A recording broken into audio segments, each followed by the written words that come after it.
Reka ngusuhuze nkwifurize kugubwa neza ikaze kuri Mbatatu 50 wowe dahema kudukurikirana uri mu Rwanda uri hanze yarwo uri ku migabane igiye itandukanye hirya no hino ku isi ikaze kuri Mbatatu 50.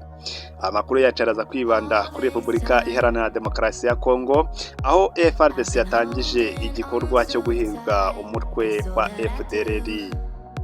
Ni ijambo Minisitiri w'Ububanyi n'Amahanga Ambo Olivier Nduhungirehe yatangaje, akaba na Minisitiri w'Ubutwererane mu gihugu cy'u Rwanda.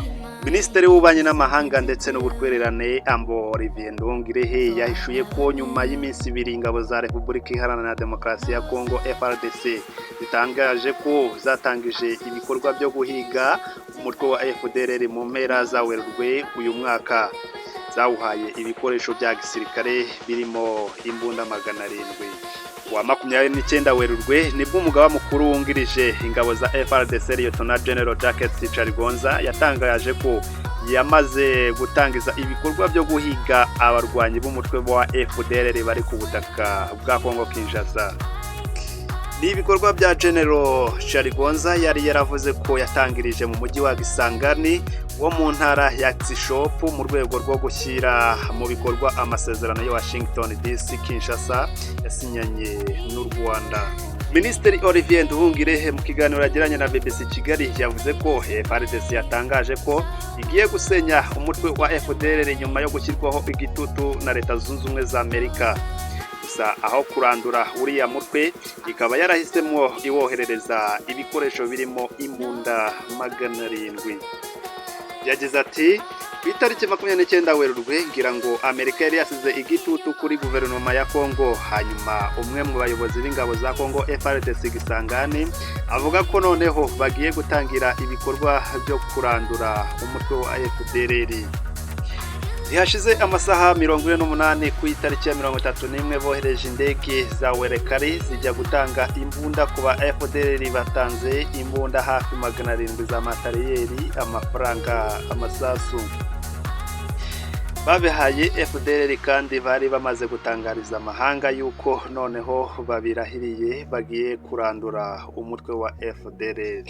Minisitiri Ambo Olivier Nduhungirehe yavuze ko ibyo byabaga u Rwanda rwagaragarije Leta Zunze Ubumwe za Amerika ko Kongo Kinshasa isanzwe igira indimi ebyiri zo kubeshya amahanga.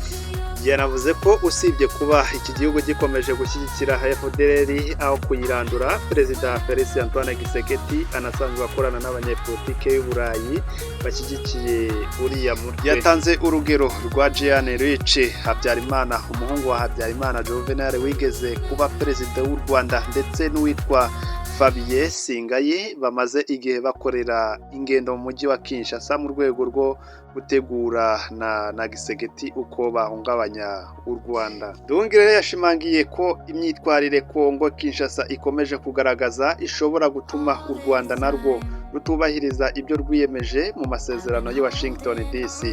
Ati n'ubundi amasezerano y'amahoro ashyirwaho umukono n'impande zombi ebyiri, ni ukuvuga ko buri ruhande rugira ibyo rwiyemeza. Ni amasezerano y'amahoro namwe nigeze mbona mu mateka y'isi yuko ari uruhande rumwe rugira ibyo rwiyemeza, urundi rukidamararira cyangwa rukomeza gukora nkaho nta cyahindutse, rukakomeza gutera ibisasu bya drone na za materials, noneho no gutegura abo ba FDLR. Yunzemo ibi ari nabyo u Rwanda rumaze igihe rugaragariza abahuza, ari nako rubasaba kwitondera ibiri kuba.